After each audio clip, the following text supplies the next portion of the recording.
Things are escalating so quick in Battlefront 2, I don't know if you have any idea what's happening right now. This is the chart, it's almost at the all-time high peak. This is one of the rare games that has happened to, and the explanation is out of this world. I think that Star Wars hype is back, and Battlefront 2 kind of reminds us of how powerful the Star Wars community really is. So I want to take a moment right now to tell you that the future of Battlefront 3 is in your hands, guys. Leave a comment down below. Show Lucasfilm Games, yes, the new rebranded Lucasfilm Games. If you want EA, I personally am done with EA. They destroyed Battlefront from the jump. Battlefront 2 could have been one of the best games to have ever been made if it wasn't for those microtransactions. So here's to Lucasfilm Games hiring a new studio to continue making the new and improved and the best game of the century, Star Wars Battlefront 3. EA just stopped supporting Battlefront 2. It's been years now. Battlefront 2 right now basically is unplayable. I play Battlefront 2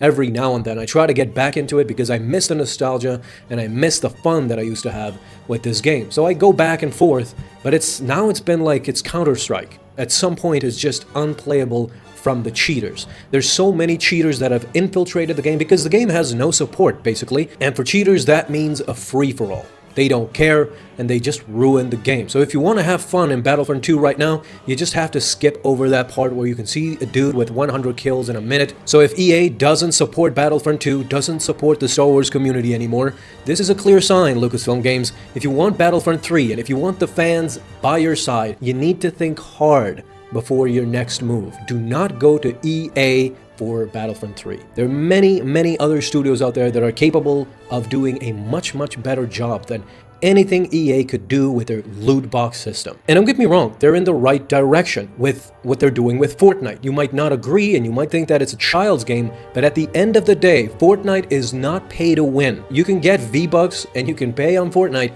but you'll get those customizations. So what happened? Let's talk realistically. Why did this resurgence happen? Did people just get Jedi mind tricked into playing this game?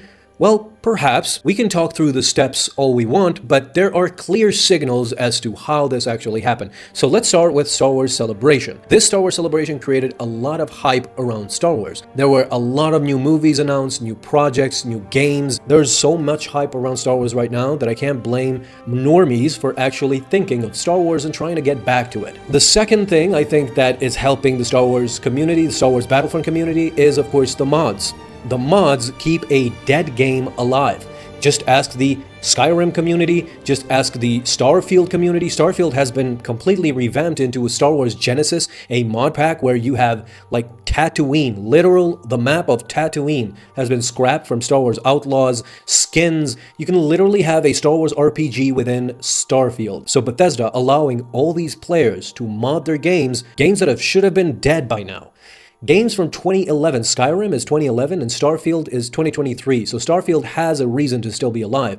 But Skyrim is just because of the mods. Fallout, Bethesda has shown clearly that the mods do work. If you leave your community with a passionate community that they can contribute and people can come back, this is what happened with Star Wars Battlefront. Battlefront has so many mods and so many skins that the developers themselves did not care to put in. The community kept this game alive with so many beautiful mods that should have been done by the developers in the first place. The third thing is, of course, Fortnite. The announcement of the Disney Fortnite collaboration. Star Wars now is fully on with new skins that I've never seen before. I mean, just take a look at the Kaleesh warrior Grievous without his mask. This is the first time we've seen him without his skull mask, even as a Kaleesh warrior. Because I read the Star Wars comics, there's one image of Grievous as a Kaleesh warrior, but even that doesn't do it justice like this skin from Fortnite. So Fortnite is giving you Star Wars lore. I mean, Fortnite just announced that there was going to be Darth Jar Jar in the game. They're going full on fanfic, lore. It's both crazy and fantastic what's happening in Fortnite right now. Of course, the controversy with the Darth Vader AI chatbot is really insane, and it shows you that we're entering into a new age of gaming that I just cannot comprehend where we're going, but it's gonna be exciting, it's gonna be crazy, whether you agree or not. So yeah, the Fortnite hype has piggybacked into a Battlefront resurgence. But there's more, believe it or not, and that's the Andor series. The Andor series just ended, and it gave a lot of nostalgia to not the characters, because you don't have Andor in Battlefront, perhaps with mods, but what you do have in Battlefront 2 is the Yavin map. And the Yavin base was heavily featured in Andor. And people, of course, have been wanting to play in that jungle, so they go back to Battlefront 2 because it has a great Yavin map. In saying all this, let's imagine a Battlefront 3. Developed by anybody but EA, Lucasfilm Games should collaborate with a known studio who is very prominent in the multiplayer community, and that they can deliver all the new content that we have in Star Wars right now.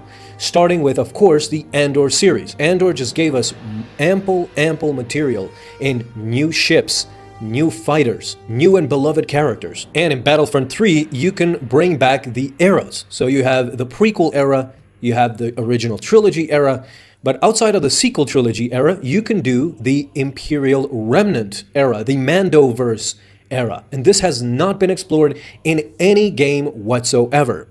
So you can have a super powerful Luke Skywalker. At the same time, you can have a Grogu and Mando together. If you pick them, Grogu can do force tricks while Mando can shoot his way out of trouble. You can have Bo-Katan. You can even have Thrawn. Imagine having Thrawn in an official Star Wars game. How exciting could Battlefront 3 really be? Let's not talk about even like the maps. I'm saying the vehicles could be great and the characters, but imagine the maps. Imagine playing on Niamos. There's so much Star Wars content that has come out since 2017. Remember, Battlefront 2 released in 2017. Do you realize how many maps we have since then? How many new playgrounds could you have? And really roam around and play and have the time of your life. This is why a lot of fans are excited about a Battlefront 3 comeback. Somebody at Lucasfilm Games, pay attention to the Star Wars fans, because we are one of the most powerful communities in all of the fandom. Not Marvel, not DC, not anybody else, but Star Wars. Star Wars has been kept alive since '77. Since its inception, the fans have never given up, even through the most downs Star Wars has ever had, and that's including the Disney era. Fans have always stood by Star Wars. This is the time where you reward them with an announcement that the Battlefront 3 game is coming by a reputable studio that will take care of the fans. Yes, you need to sell something, right? Sell skins, sell mods, sell anything outside of pay to win. That's all we ask. That's all the fans have ever asked. You cannot botch this. There is no way you could do that. At this point, the lesson has been learned. Just start doing it. There's so much hype around Star Wars right now that I can't blame normies for actually thinking of Star Wars and trying to get back to it. You need to think hard before your next move. Do not go to EA for Battlefront 3. And I know I'm going to be the first in line to pre-purchase that motherfucker. I did my part. I was convincing. Now it's your turn. Go down below, like this video, share this video, and leave a comment down below.